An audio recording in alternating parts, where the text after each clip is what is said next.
This video is going to walk you through the classwork we did today in 7th grade math on Thursday, the 18th of November. The first thing is the do now, so make sure you have Classkick open. Go ahead and give the do now a try and unpause this video when you're ready. So these problems will be solved much like the other fractions division problems in the other do nows this week, but we'll walk through a few of them. To divide 4/5 by 9/2, you know that we need to keep, change, flip. So we're going to keep 4/5 the same.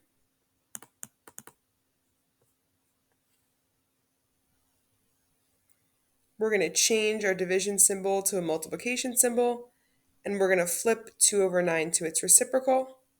We'll multiply the numerator by the numerator and the denominator by the denominator.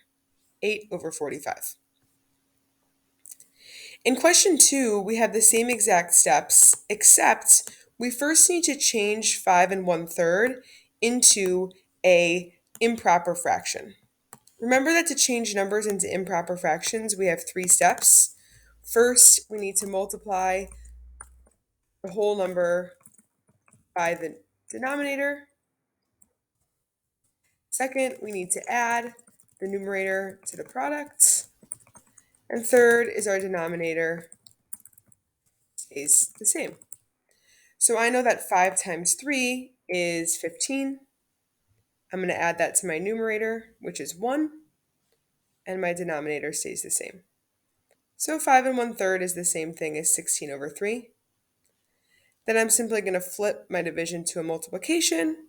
The reciprocal of 3/4 is 4/3, and I'll multiply. 4 times 6 is 64/9.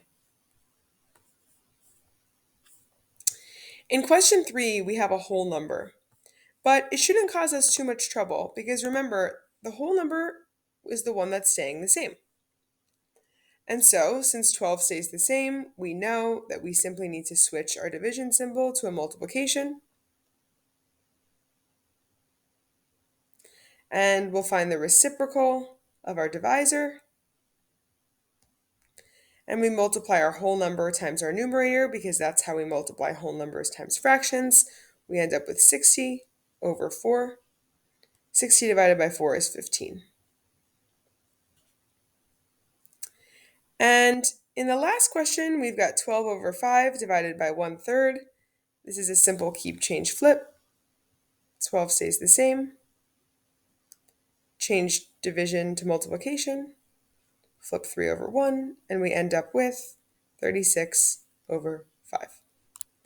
We do have a foundations quiz tomorrow, so if you have any questions about how to divide fractions, I suggest that you send me an email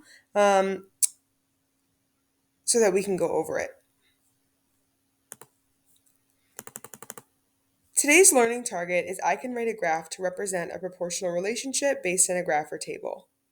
We spent most of class today on a test review on whiteboards. There are 3 types of questions on this test review. And so what I'm going to do is I'm going to walk you through one question of each type so that you understand what's expected for each type of question, and then you'll finish the rest on your own. So I broke this down into a few more specific learning targets. And the first thing that we discussed was I can write an equation to represent a proportional relationship. We were working on whiteboards, but of course you can just work directly in the table on the slide since you're on Classkick. The first thing that we did was we completed the sentence. To get total miles, I can always blank. Now, you can use more room than what's on that line. To get total miles, I can always do what? Well, I'm going to look at my table, and I see that I can always multiply days, which is the left side of the table, times 3 to get total miles. So I'm going to write that I can always multiply days by 3. And that's how I can always get the total number of miles. We've done that with arrows a lot to show the direction we're moving in. We could also start writing in that times 3 just to remind ourselves that times 3 works every time. Now, my equation is going to require a variable, and you could pick any variable you want. I'm going to use d to represent days, and m to represent miles.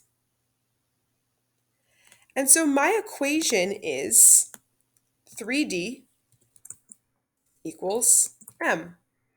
And the reason is because I am multiplying the number of days, d, times 3 every single time to get the number of miles. 3d equals m.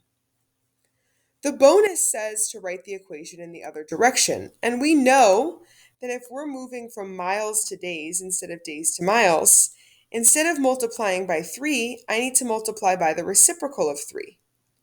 The reciprocal of 3 is, of course, 1/3. And so if I was moving in the other direction in the table, that's why it says the other direction in quotes, my equation would be 1/3 m, because I can multiply miles by 1/3 to get days. That's my equation going in the other direction. So slide 5, slide 6, slide 7, slide 8, and just till 8 are that exact type of question.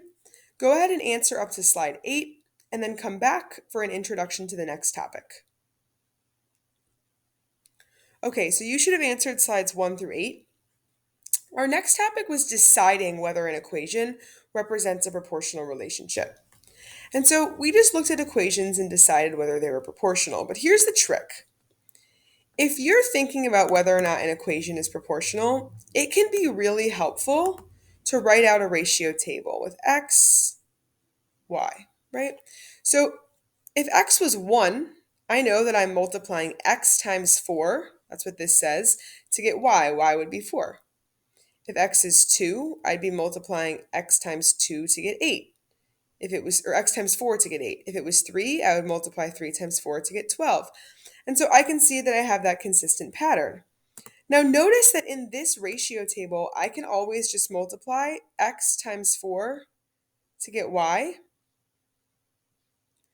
And so the answer is yes, it is proportional because there is that constant of proportionality in the table. And drawing out the tables is really going to help you on this one, so that's what I recommend. You've got slides 11, 12, 13, and 14. Oh, just up to 13. So pause this video and work up to slide 13 and then come back for an introduction to the final topic.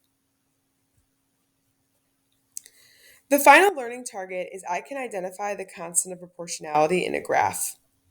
Now remember, the constant of proportionality is the same thing as the unit rate or rate per 1. And that phrase per 1 is important. But it's important also just to know that those are identical because that's going to help you find that constant of proportionality in a graph. It's the same thing as the unit rate or the rate per 1. And in this graph, we can see that for 1 pound, the cost is $6. And so 1 unit rate is dollars, let me type it out, $6 per pound. Now remember, you can also find the unit rate always. You can always find the unit rate just by calculating y over x for any coordinate pair. So let's say I picked 3 and 18. Well, 18 divided by 3 equals 6. And so that's just another way that you could get the same exact answer. You'll see similar questions to this on slides 16, 17, and 18. Once you've finished this Classkick, you are all caught up for today. There's some study guides in Freckle I recommend looking at to get prepared for the test tomorrow. And as always, if you have questions, send me an email.